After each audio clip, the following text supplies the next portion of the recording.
hit that wall pretty good, or no? No, that's perfect. You're just gonna scrape it.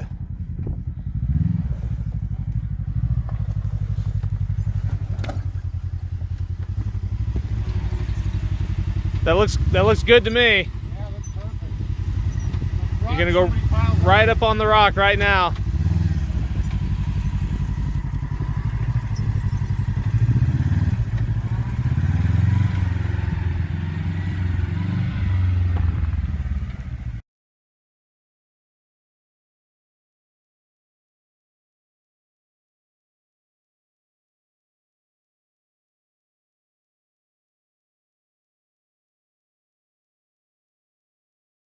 Hey guys, this is John with Rockbox.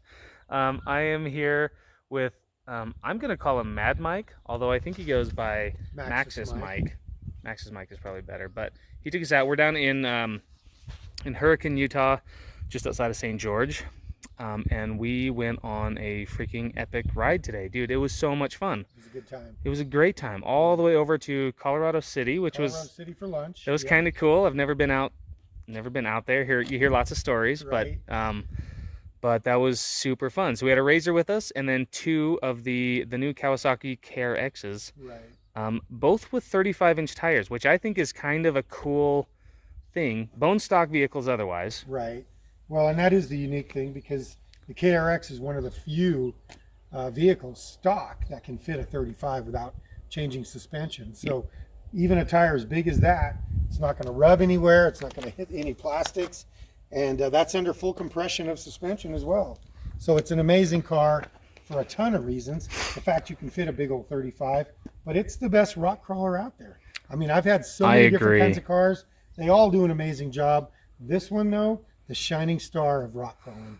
It is truly amazing. I totally agree. I think my favorite part, well, one of my favorite parts about it is the we were just talking about this, the clutching engagement. The throttle response on this is so smooth, especially when you're trying to just crawl up an obstacle nice and slow. Like the Razors, I love Razors, but the difference on this is incredible. Well, it makes everybody look like a pro. I mean, it's kind of amazing. There's settings on the dash with the engine and the tuning, and what you can find is this car will climb an obstacle where other manufacturers are spinning tires, having to use a lot of RPM. And when you do that, the car wants to kind of unsettle out of its chosen line, and you could find yourself really in a bad position. You put this thing in low range and just start crawling, and it's low RPM, and it just hooks up and it just walks, and it makes you look like a pro.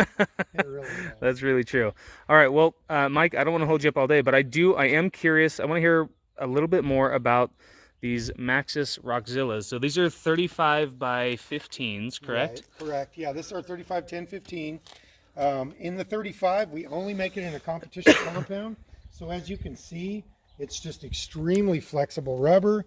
The carcass is extremely flexible, and what that allows is the tire to really wrap around whatever it is you're on, whether you're crawling or what. Sure. So it gives you a super comfortable ride with that flexibility, but for crawling, this soft compound, it's just an incredible tire. You combine it on a 15-inch wheel. This is the brand new 35, 10, 15, available now.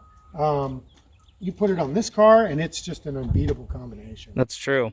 Now, I do want to say this is not just a rock crawler, because everything we did almost 100 miles today on the trail, and there was virtually no rock crawling on the trail. We did a teeny little bit, but even out on the desert, we did sandy washes and desert dirt trails, and it's a really... You're right. We did do so much more than rock crawl. Yesterday was all rock crawl. Yep. Today was a desert run, like I said, 90 miles.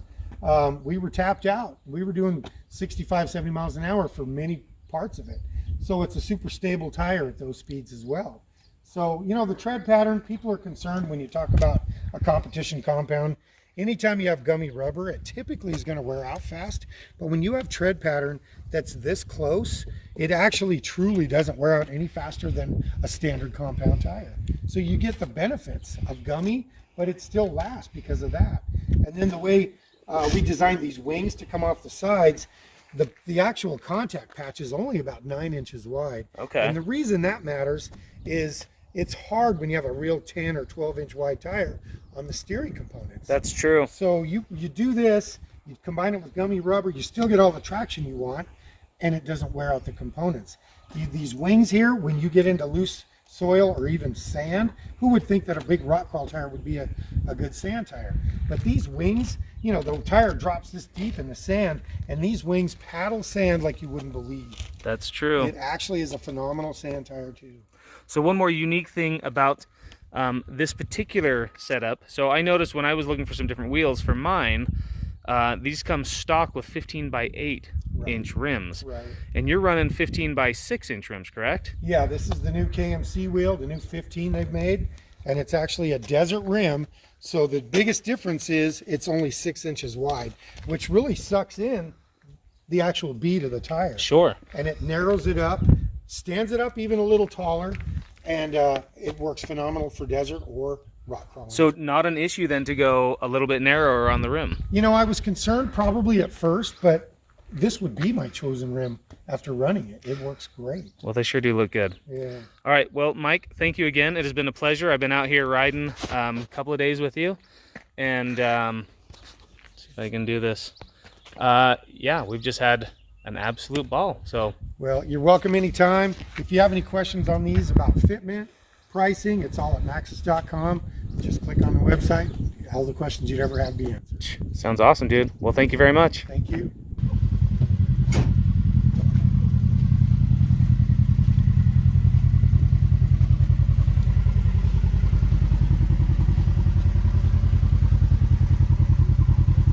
You're good. You're good.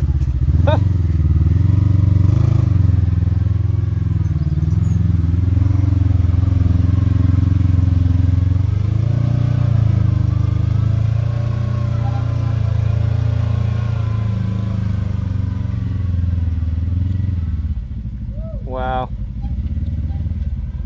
That looked easy. Yeah, it's totally easy, dude.